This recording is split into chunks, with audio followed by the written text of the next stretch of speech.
At manganguha tayo ng pantat at manisid tayo. So samahan niyo kami mga pantat.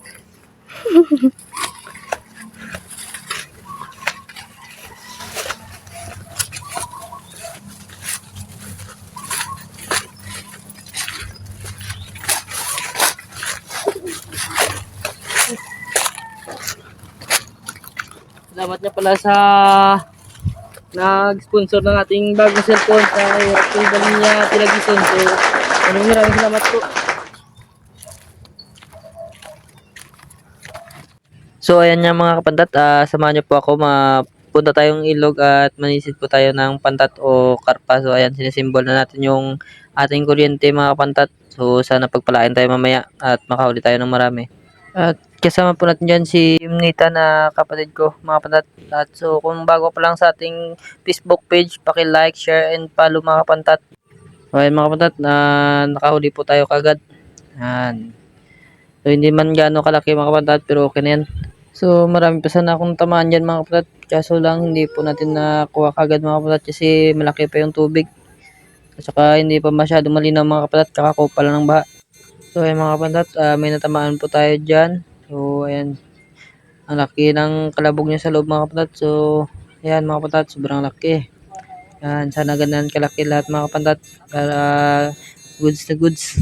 At saka maraming salamat pala sa mga followers ko dyan at saka sa viewers ko dyan at sa patuloy na sumusuporta po sa aking mga video at sa aking reels. So maraming salamat po sa inyong lahat. So marami tayong tinatamaan dyan mga kapatid kaso hindi natin makuha kagad kasi hindi natin masyadong makita sa ilalim. Kasi hindi malinaw yung tubig mga kapantat. Nagpapakasakali lang po tayo mga kapantat na matamaan po ng ating kuryente na malapit ang po sa atin para makapad po natin kagad. Mga kapantat, sa bawat sisid ko dyan sa ilalim mga kapantat, nakakatama ako kaso sobrang hirap na makuha. Pero okay lang yan mga kapantat, patuloy lang hanggang sa makakuha tayo. Basta may tiyaga, may nilaga. Kailangan natin magtiyaga mga kapantat para sa ating kinabukasan ng ating pamilya mga kapantat. Bawal tayo mapagod mga kapantat. So ay mga kapantat, sa wakas nakahuli din tayo. So marami yung natamaan natin sa ilalim mga kapantat. So isa lang yung nakuha natin. Pero okay lang yan mga kapantat. At least nakahuli tayo kahit isa lang. Patuloy lang po tayo mga kapantat dyan. So ayan ang mga kapantat. Lagay natin sa lagyan at sisid tayo ulit mga kapantat. So ayan mga kapantat. Nakadali tayo ng karpa. So wow. Maraming salamat po. Nakadali po tayo ng karpa. So hindi man siya gano'ng kalaki mga kapantat. Pero okay na yan mga kapantat. Importante nakadali tayo. So ayan mga kapantat oh.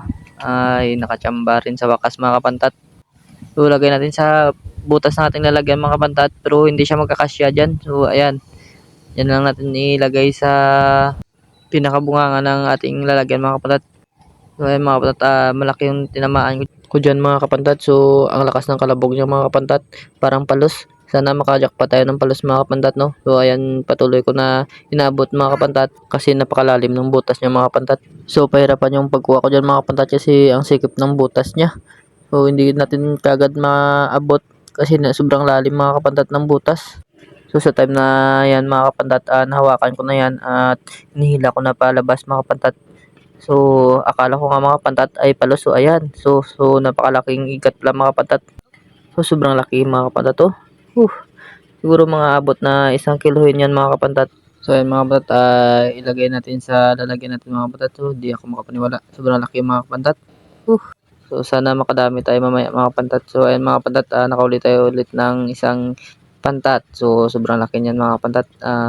Sulit na sulit talaga yan kapag ganyan kalaki mga kapantat. Sigurado makabili tayo ng bigas niyan mamaya at saka may pambili pa tayo ng ulam mga kapantat.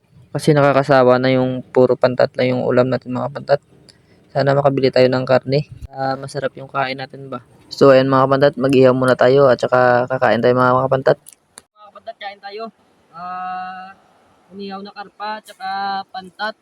At saka yung ating susawa ng tuyo na may kalamansi. So kain tayo mga kapantat.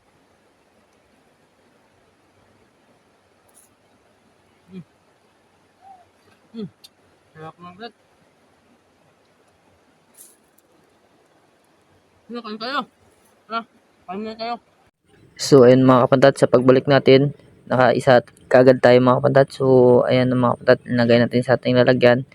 So sobrang blessing ng araw natin mga kapantat. So ayan mga kapantat yung bunganga ng kuiba. So sinusubukan nating pasukin sa loob. Sa mabuting palad nakahuli tayo mga kapantat. So hindi malalim yung tubig dyan mga kapantat. Pero yung butas pa loob, ayan malalim yun mga kapantat. So ayan mga kapantat, nakahuli tayo ng dalag. Ayan mga kapantat. Ang laki niyan mga kapantat. Siguro mga kalating kiluhin yan mga kapantat. Hindi naman natin mapakita sa camera kasi sobrang layo. Andun tayo sa kabila mga kapantat. Ayan mga kapantat, to pinapasok natin sa loob ang ating lalagyan mga kapantat. Hindi natin pinapatuloy yung pagpasok sa loob ng kuweba mga kapantat kasi nakakatakot na.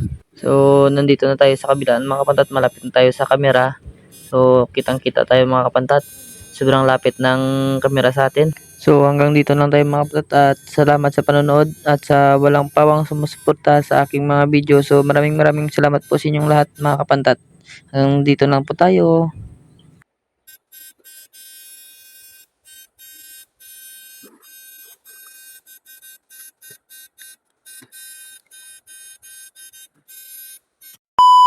Magandang hapon sa inyo lahat. Kakarating po natin galing sa ilog kanina, nanisip po tayo. Noong maraming salamat sa taas dahil service niya ngayong araw. So kunti lang kuha natin mga kapatid kasi malaki yung tubig. So kakako pala ng baha. Malalaki sana kaso kunti lang.